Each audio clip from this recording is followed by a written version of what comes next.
కృష్ణారెడ్డిపేటలో 164లో ఒక 3 భవనాలు మరియు పటేల్గూడ గ్రామ పంచాయతీ పరిధిలో ఒక 25 విల్లాస్ని మనం డిమాలిషన్ చేయడం జరిగింది.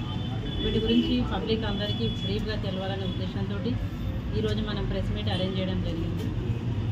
దీంట్లో ఫస్ట్ మేము కృష్ణారెడ్డిపేట 164 మీ అందరూ లోకల్ మీడియా విలేకరులే కాబట్టి మీ అందరికీ ఏం జరుగుతుందో రెగ్యులర్గా తెలుసు. ఒక నిమిషం రమేష్.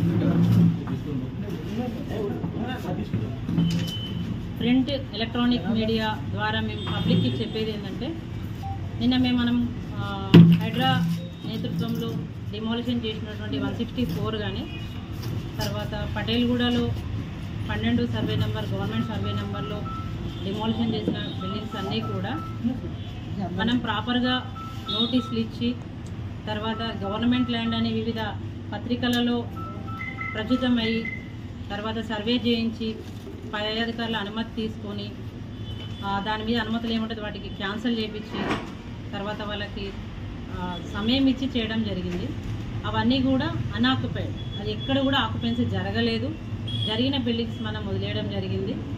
అయితే ఇక్కడ మనము కృష్ణారెడ్డిపేట 164కు సంబంధించి మీకు బ్రీఫ్ చేయాలనుకుంటున్నాను. మనము ఈ కృష్ణారెడ్డిపేట 164లో ఇష్యూ 2022 నుంచి నడుస్తుంది. ఏది ఇవాళ 2024లో మనం సడన్గా కూలగొట్టిన బిల్డింగ్ కాదు.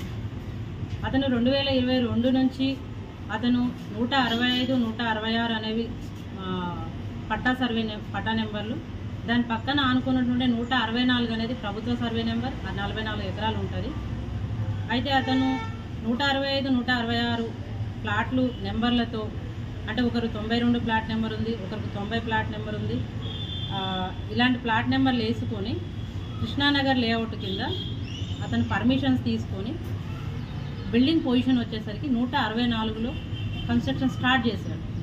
అట్ ద బిగినింగ్ ఎప్పుడైతే బిల్డింగ్ కన్స్ట్రక్షన్ స్టార్ట్ చేశాడో చాలామంది మీడియా మిత్రులు, ఎలక్ట్రానిక్ మిత్రులు కానివ్వండి, ప్రింట్ మీడియా మిత్రులు చాలా వరకు పేపర్లలో వార్తా కథనాలు రాయడం జరిగింది వాళ్ళు బిగినింగ్ స్టేజ్లోనే. అప్పుడు మనం ప్రాపర్గా ఎంక్వైరీ చేయించి అతనికి నోటీసెస్ కూడా ఇవ్వడం జరిగింది.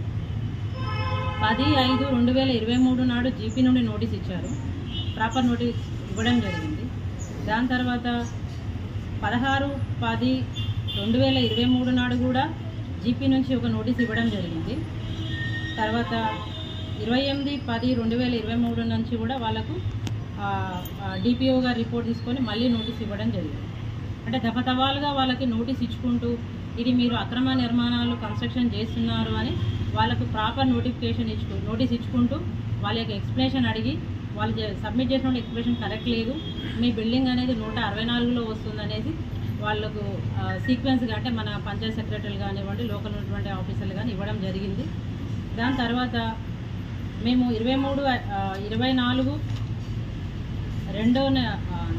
4వ నెల 2వ తారీఖు 2024 1905 ల్యాండ్ ఎంక్రోచ్మెంట్ యాక్ట్ కింద సెక్షన్ 7 కింద అతనికి నోటీస్ ఇవ్వడం జరిగింది. దాంట్లో ముఖ్యంగా రఫీ, మధుసూదన్, కళ్యాణ్ అనే అతను వాళ్ళు అక్కడ బిల్డింగ్ కన్స్ట్రక్షన్ చేస్తున్నట్టు మాకు లోకల్ ఎంక్వైరీలో తెలవడం, తర్వాత పంచాయత్ సెక్రటరీ ఇచ్చిన నోటీసుల ప్రకారం ఉన్నట్టు తెలవడంతో మేము ఆ రోజు అతనికి నోటీస్ ఇవ్వడం జరిగింది.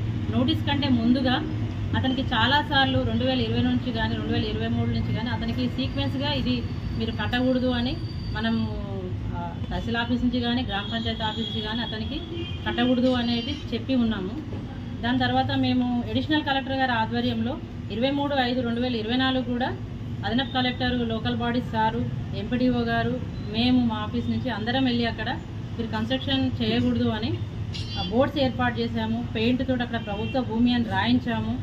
తర్వాత అతను కోర్టుకు వెళ్ళడం జరిగింది. కోర్టు నుంచి అతను నాట్ టు ఇంటర్ఫియర్ ఆర్డర్స్ తెచ్చుకోవడం జరిగింది.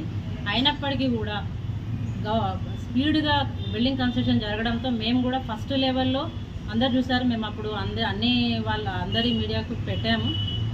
First floor, second floor gas cutter తోటి కట్ చేయించాము. 3 బిల్డింగ్లు కూడా కట్ అయ్యాయి. ఫస్ట్ ఫ్లోర్, సెకండ్ ఫ్లోర్ కూడా కట్ చేయించాము. తర్వాత కింద ఉన్నటువంటి బేస్మెంటల్ లెవెల్లో ఉన్నటువంటి వాల్స్ కట్ చేయడం కూడా జరిగింది మన అందుబాటులో ఉన్న జేసీబీలతో. పోయిన తర్వాత అతను నాట్ టు ఇంటర్ఫియర్ ఆర్డర్స్ ఉన్నప్పుడు ఇట్లా ఎంఆర్ఓ గారు ఇట్లా గ్రామ పంచాయతీ సిబ్బంది వచ్చినని వాళ్ళు అతను కంటెంప్ట్కి వెళ్ళాడు. ఆ కంటెంప్ట్కి వెళ్ళినప్పుడు మేము ప్రాపర్గా కోర్టుకు మేము సబ్మిట్ చేయడం జరిగింది, కౌంటర్ దాఖలు చేయడం జరిగింది, మేము ప్రాపర్గా ఆన్సర్ చేయడం జరిగింది. ఎందుకంటే ఈ నిర్మాణాలన్నీ కూడా కోర్టుని మిస్లీడ్ చేస్తూ కోర్టుకు